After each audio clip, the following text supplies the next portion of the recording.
Then it went quiet.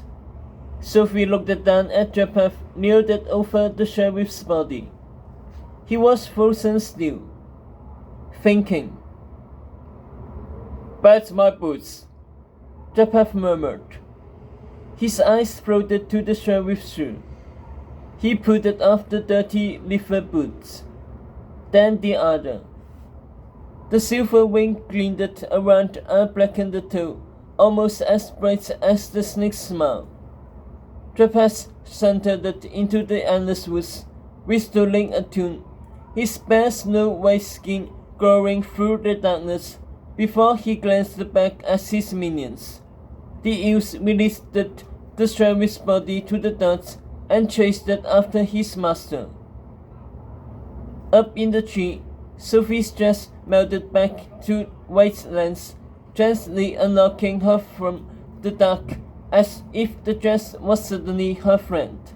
In a flash, she was sliding down branches, diving onto the ground, falling onto the sheriff's body. His eyes were still open, blood foaming from his mouth. "Tell not." "Shh! I'll get the clumps. I'll get help," Sophie said, spinning for the stump. The sheriff seized her hand. "Tell Dot, me and her mother." He choked out blood. "It was love." His heart stopped. Slowly, his eyes closed. His hand let go of Sophie's, the skin ice cold. "No," Sophie whispered. She sobbed over the sheriff, soaked with his blood. She would have saved him. She would have stopped this. She was the witch of woods beyond. She would have torn out Japheth's heart and fed it to his ears. She would have given his life to protect Deathwing, to protect the woods and her friends. If only she had been given the chance. Enraged, she whipped as the white dress, shattering its layers and flinging them into the wind, but the dress instantly repaired it and erased the sheriff's blood, its magic sealing her in tighter, like a suit of armor. Sophie hunched there, wet with sweat and tears, as dawn threatened the dark. Something cut against his front, inside her pocket. The crystal. The one that made her leave her friends and escape here in the first place. The ones that showed her a way to fight back. A thick rumble echoed in the forest. Sophie turned. Seas of flames flickered through the trees, gliding in her direction. Sophie's eyes knifed to green glass. Follow the crystal, she thought. Follow the script. The sheriff would be avenged. Payback was coming. For Japheth and his brother. Quickly, Sophie put the sheriff's body into the trees, away from the haze of sunrise bleeding onto the forest floor. She paced by the stump, her eyes darting around the woods. No sign of Kiko, Beatrix, Winner. No sign of Reaper or the Glumps. She needed to contact Agatha to ask her a question she needed answered. But how? Something Kiko said floated back to her. "Those fireflies on the stump watch everything." The rumbling grew closer, the torches brighter.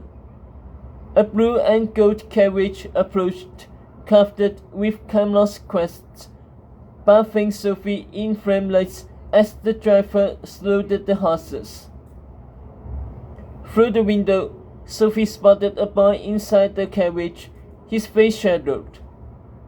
The door opened.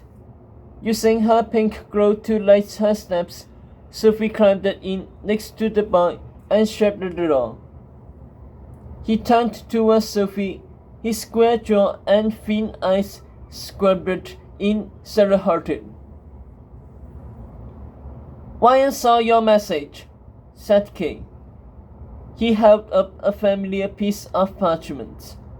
The letter from Arthur to Lady Grimling. Dear Grisella, I know you are gone to stay with your sister Grimma. The letter Sophie had shouldered in Wyan's face as he fought her in his bed. The letter that had made the king's eyes so wide, his bloody hands limped against hers. But it wasn't the letter that had done it. It was the words Sophie had painted over the letter out of Agatha's sight. The words secretly scalded with Wyan's blood. Rescue me, old Glomland, sunrise. She had lied to Agatha, pretending to go along with her plan. She had betrayed her friends and the forces of good. But only Sophie had seen the crystal now hidden in her pocket. Only she had witnessed how this tale really ended. Soon the lion and the snake would be dead. Sophie looked up at Kay.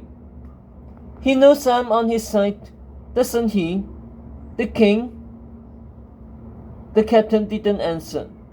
He faced forward as the driver whipped the horses and the carriage veered on his wheels back towards Camelot. Agatha, Cats in a Museum. Agatha stood at the center of the earth, her body coated with sweat, an endless pit of blue lava swirling beneath her like a luminescent sea. Slowly, a glowing green flame lowered the sheriff's body towards the lava.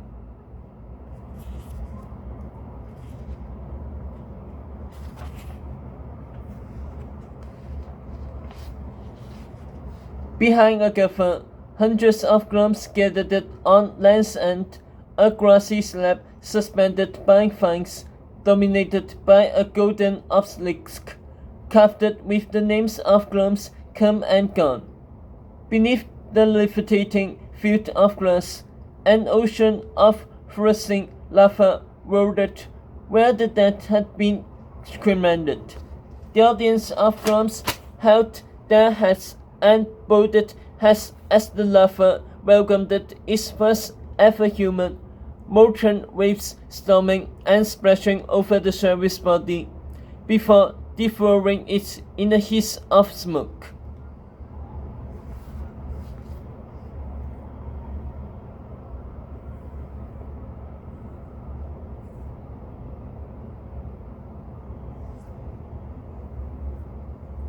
Agatha didn't shed any tears. The sheriff was dead by the time she, Tetris, Whipper, and Guinevere had made it past the enchanted sack the sheriff had left as a trap. They tried to gather the fireflies from the slum and extract everything they seen, but the screams had decremated nearly all of them, corrupting the footage. But they watched enough to know that Japheth had killed the sheriff in cold blood and stripped him of his wing, the one wing that could stand between Wyan and Infinite's power.